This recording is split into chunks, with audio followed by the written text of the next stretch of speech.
Praise the Lord. ദൈവനാമത്തിന് മഹത്വം ഉണ്ടാകട്ടെ. എൻ്റെ പ്രിയപ്പെട്ടവരൊക്കെ സുഖമായിരിക്കുന്നു എന്ന് ഞാൻ വിശ്വസിക്കുന്നു. കർത്താവ് നമ്മെ ഓരോന്നും ഈ നാളുകളിൽ പഠിപ്പിക്കുകയും അഭ്യസിപ്പിക്കുകയും ഉറപ്പിക്കുകയും ക്രിസ്തുയേശുവിൽ തികവുള്ളവരാക്കി തീർക്കുകയും ചെയ്തുകൊണ്ടിരിക്കുന്നതിനായിട്ട് നമുക്ക് നമ്മുടെ ദൈവത്തെ സ്തുതിക്കാം.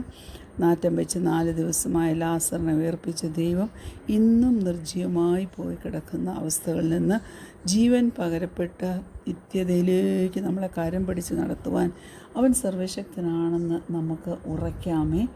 ഇന്ന് അല്പം നേരത്തെ ചിന്തയ്ക്കായിട്ട് യോഹന്നാൻ്റെ സുവിശേഷം 11-ാം അധ്യായം അതിൻ്റെ 20-ാം വാക്യം. യേശു വരുന്നു എന്ന് കേട്ടിട്ട് മാർത്ത അവനെ എതിരേൽപ്പാൻ ചെന്നു, മറിയയോ വീട്ടിൽ ഇരുന്നു. നമുക്കറിയാം, അവസാനം യേശു ബഥാന്യയിൽ എത്തി. ലാസർ മരിച്ച് ഓൾറെഡി 4 ഡേയ്സായി, ഡെഡായിട്ട് കല്ലറയില്ല. ലാസറിൻ്റെ സിസ്റ്റർ മാർത്ത, ഹല്ലേലൂയ, യേശുവിനെ ഒരു സ്നേഹിതനെ പോലെ കണ്ടതാണ്. യേശുവിന് ഭക്ഷണമെല്ലാം പാകം ചെയ്ത് കൊടുത്തതാണ്. എന്നാൽ മറിയല്ല, ഈ മാർത്ത വീട് വിട്ട് യേശു വരുന്നുവെന്ന് കേട്ടപ്പോൾ അവനെ എതിരേൽപ്പാനായിട്ട് ചെന്നു. അവൻ സിറ്റി ഗേറ്റ്സിനകത്തോട്ട് കടന്നു പോലുമില്ല. അവൾ എഴുന്നേറ്റ് അവനെ എതിരേൽപ്പാൻ ചെന്നു. മാർത്തയുടെ ഒരു പേഴ്സണാലിറ്റി കണ്ടോ? യേശു വന്നില്ല, ആളയച്ചതാ, വിവരം അറിയിച്ചതാ. യേശു വന്നില്ല, സഹോദരൻ മരിച്ചു, അതുകൊണ്ടുള്ള ഡിസപ്പോയിൻമെൻ്റ് ഉണ്ട്. യേശു വരാത്തതിലുള്ള ദേഷ്യം കാണും. അങ്ങനെ ഒരു മിക്സ്ഡ് ഫീലിംഗ് ആയിരുന്നായിരിക്കാം അവൾക്ക്. എന്നാലും അവൾ അവനെ എതിരേറ്റ് ചെന്നു. മാർത്ത വരുന്നുണ്ട് എന്ന് യേശു കേട്ടു. മാർത്തയ്ക്കറിയാം Yeshu, he speaks life. Hallelujah. Jesus never responds with a rebuke. Jesus always responds with a revelation. അതാ ദൈവമക്കളെ, നമുക്ക് ഈ നാളിലെ നമ്മുടെ ക്രിസ്തീയ ജീവിതത്തിൽ നമുക്ക് ആവശ്യം.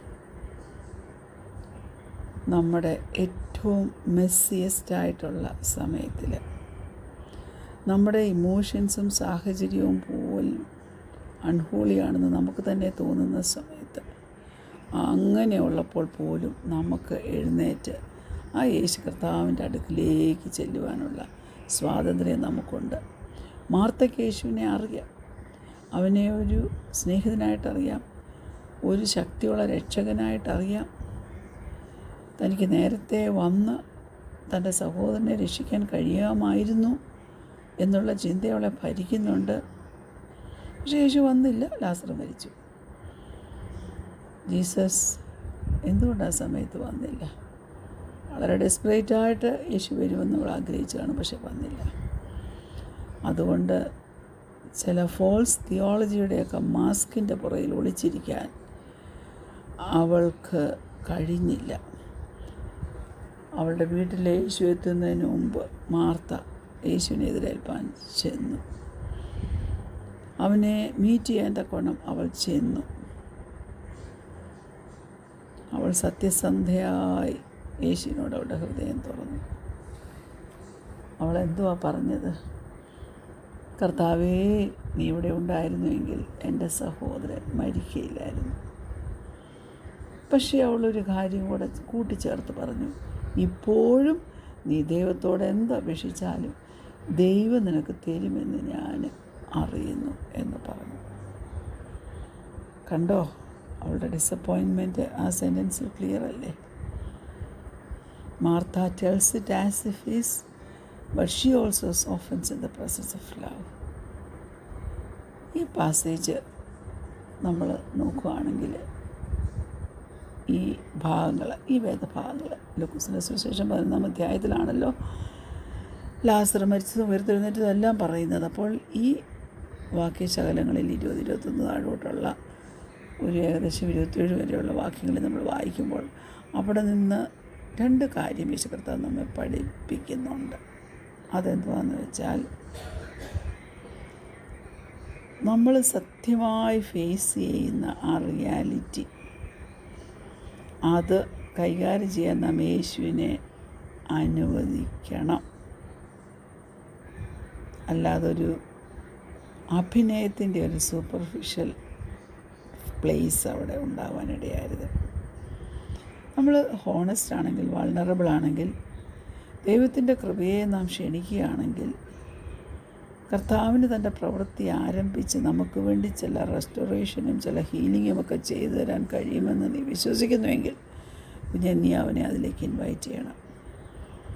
നിൻ്റെ ഹൃദയത്തിലെ വേദനയൊക്കെ നീ മാറ്റുകയ്യ. നീ ഹല്ലേലൂയ മിസ്ഗൈഡഡായിട്ട് പോകുവാനിടയാകരുത്. നിൻ്റെ വേദനയുമായിട്ട് സ്ട്രഗിൾ ചെയ്യുവാനിടയാകരുത്. കർത്താവ് നമ്മോട് ചേർന്ന് നിൽക്കും. Jesus can partner with us. എന്തിനാ? To walk his way in those places. നമ്മളവനെ അനുവദിക്കുക. അവനെ ആ സ്ഥലത്തിലേക്ക്, ആ ഡീപ്പസ്റ്റ് ഹേർട്ട്, വേദന ഉണ്ടായതിനൊക്കെ എവിടേക്കാണ്, അവിടേക്ക് നീ യേശുവിനെ വിളിക്കുക. ആ ഗ്രേറ്റസ്റ്റ് ഡിസപ്പോയിൻമെൻറ്റിലേക്ക്, ഡീപ്പസ്റ്റ് ഡിസപ്പോയിൻമെൻറ്റിലേക്ക് അവനെ നീ വിളിക്കുക. Praise God.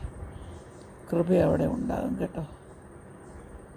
എന്തെല്ലാം നാശനഷ്ടങ്ങൾ വന്നെങ്കിലും ആ അവശിഷ്ടങ്ങളിൽ നിന്ന് വീണ്ടും പണിയുവാൻ, ചെതറിപ്പോയ പ്രത്യാശയെ യഥാസ്ഥാനപ്പെടുത്തിയെടുക്കാൻ, പൊട്ടിപ്പോയ തകർന്ന സ്വപ്നങ്ങളെ ഒന്നുകൂടെ ജീവിപ്പിച്ചെടുക്കാൻ, തകർന്ന് നിരപ്പായി പോയ പ്രാണനെ ഒന്ന് ഹീല് ചെയ്യുവാൻ, അതെല്ലാം നമ്മൾ സത്യസന്ധതയുടെ സ്ഥലത്ത് നിന്നുകൊണ്ട് പ്രവർത്തിക്കുവാണെങ്കിൽ, കർത്താവിനോട് പറയുകയാണെങ്കിൽ നമുക്കത് സാധ്യമായി തീരും. രണ്ടാമത് നമ്മെ പഠിപ്പിക്കുന്ന ലെസൺ എന്നാന്ന് വെച്ചാൽ, it allows us to have a deeper revelation of who Jesus is. യേശു ആരാണ് എന്നുള്ളതിനെക്കുറിച്ച് ഒന്നുകൂടെ ആഴത്തിലുള്ള ഒരു വെളിപ്പാട്. മാർത്തയുടെ സത്യസന്ധത ഒരിക്കലും ദൈവം തിരസ്കരിച്ചില്ല. അത് ഒരു റെവലേഷനുമായിട്ട് ചേർന്നു. അവളുടെ ദുഃഖത്തിൽ, അവളുടെ ആ വലിയ ഗ്രീഫിൽ അവൾ യേശുവിൻ്റെ അടുക്കലേക്കാണ് പോയത്. യേശു ആരാണെന്ന് അവൾക്ക് യേശു റിവീൽ ചെയ്ത് കൊടുത്തു.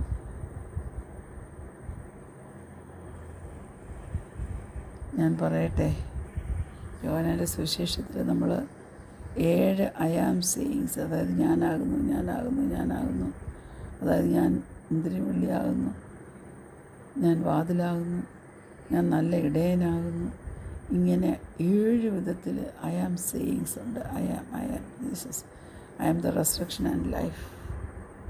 ഞാൻ തന്നെ പുനരുത്ഥാനവും ജീവനുമാകുന്നു. ആ ഒരു വലിയ ഗിഫ്റ്റല്ലേ അവൻ നമുക്ക് തന്നത്. എന്നാൽ നമുക്ക് ഒത്തിരി പേരെ അറിയാം, അവരെല്ലാം അവരങ്ങ് ജീവിക്കുന്നവരാ, പക്ഷെ വാസ്തവമായിട്ട് അവർ ജീവിക്കുന്നില്ല. ഹല്ലേലൂയ. ദൈവത്തിൻ്റെ ആ കൃപ അത് വലിയൊരു ഗിഫ്റ്റ് തന്നെ കേട്ടോ. Life is a gift. Hallelujah.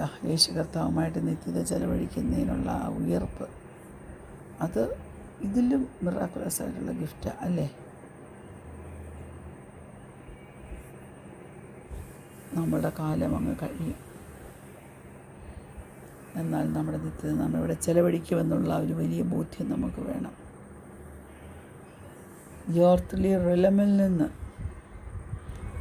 നമ്മൾ കാണുകയും ഫീൽ ചെയ്യുകയും തൊടുകയും മണക്കുകയും ടേസ്റ്റ് ചെയ്യുകയും ചെയ്യുന്നതിനെല്ലാം അപ്പുറമായിട്ട്, അങ്ങനെയുള്ള എർത്ത്ലി റിലമിനപ്പുറമായിട്ടൊരു ജീവിതമുണ്ട്. നമുക്കെല്ലാ സെൻസസും ആവശ്യമാണ്. നമ്മുടെ സോഴ്സ് ഓഫ് ലൈഫ് എന്താണെന്ന് നമുക്കറിയാം. എന്നാൽ ഹല്ലേലൂയ, ഉയരത്തിൽ നിന്ന്, ത്രോൺ റൂമിൽ നിന്ന് ഹല്ലേലൂയ ഒരു ഉറവ ഒഴുകി വരുന്നുണ്ട്. ഡെഡായിട്ടുള്ള സകലത്തിനും ജീവൻ കൊടുക്കത്തക്കവണ്ണം. ജീസസിന് എത്രയും പെട്ടെന്ന് വന്ന് വിവരം അറിഞ്ഞപ്പോഴേ ലാസറിനെ രക്ഷിക്കാമായിരുന്നു. പലപ്പോഴും ചില കഷ്ടത്തിൻ്റെ ഡെഡായിട്ടുള്ള അവസ്ഥയുടെ മധ്യത്തിലാണ് ദൈവം കടന്നു വരുന്നത്. യേശുവിൻ്റെ കാഴ്ചപ്പാടിൽ നമ്മൾ മരിച്ചു എന്ന് തോന്നുന്ന പലതും മരിച്ചിട്ടില്ല കേട്ടോ. ഒത്തിരി കാര്യങ്ങൾ ഈ ഭാഗത്ത് നിന്ന് നമുക്ക് ജീവിതത്തിൽ മനസ്സിലാക്കിയെടുത്ത് ദൈവത്തിന് വേണ്ടി ഓടേണ്ട ആവശ്യമുണ്ട്. അതായത് നമ്മുടെ സ്വപ്നങ്ങൾ, നമ്മുടെ ലക്ഷ്യങ്ങൾ, നമ്മുടെ ബിസിനസ്, നമ്മുടെ ജോബ്, നമ്മുടെ ഫിനാൻസസ്, നമ്മുടെ ഹെൽത്ത്, മരണത്തിൻ്റെ, നിർജീവത്തിൻ്റെ ഏത് സ്പേസിലേക്കും കടന്നു വന്ന് അവിടേക്ക് ജീവൻ പകരുവാൻ യേശുവിന് മാത്രമേ കഴിയത്തുള്ളൂ. Hallelujah. Let us breathe life again. നമ്മുടെ ടൈമിങ്ങിലായിരിക്കത്തില്ല പലപ്പോഴും നടക്കുന്നത്. എന്നാൽ നമ്മുടെ റിലീജിയസ് മാസ്ക് എവിടെയെങ്കിലും സ്ഥലം തെറ്റിക്കിടപ്പുണ്ടെങ്കിൽ നാം ക്രമീകരിക്കണം. The honest God you. Go now and meet your Jesus as the honest God you. കണ്ണു നടക്കാൻ പ്രാർത്ഥിക്കാം. കർത്താവേ, സ്തോത്രം. യേശുവിനെ എതിരേൽപ്പാൻ ചെന്ന മാർത്തയെപ്പോലെ ധൈര്യത്തോടെ തൻ്റെ സഹോദരങ്ങൾക്ക് വേണ്ടി, തൻ്റെ കുടുംബത്തിന് വേണ്ടി പോരടിച്ച് നിൽപ്പാൻ, വചനം പഠിപ്പാൻ, വചനം വായിപ്പാൻ, വചനം ധ്യാനിപ്പാൻ എല്ലാം കർത്താവ് സഹായിക്കുന്നിടയ്ക്കായിട്ട് സ്തോത്രം ചെയ്യുന്നു. ദൈവകൃപ ഉണ്ട്.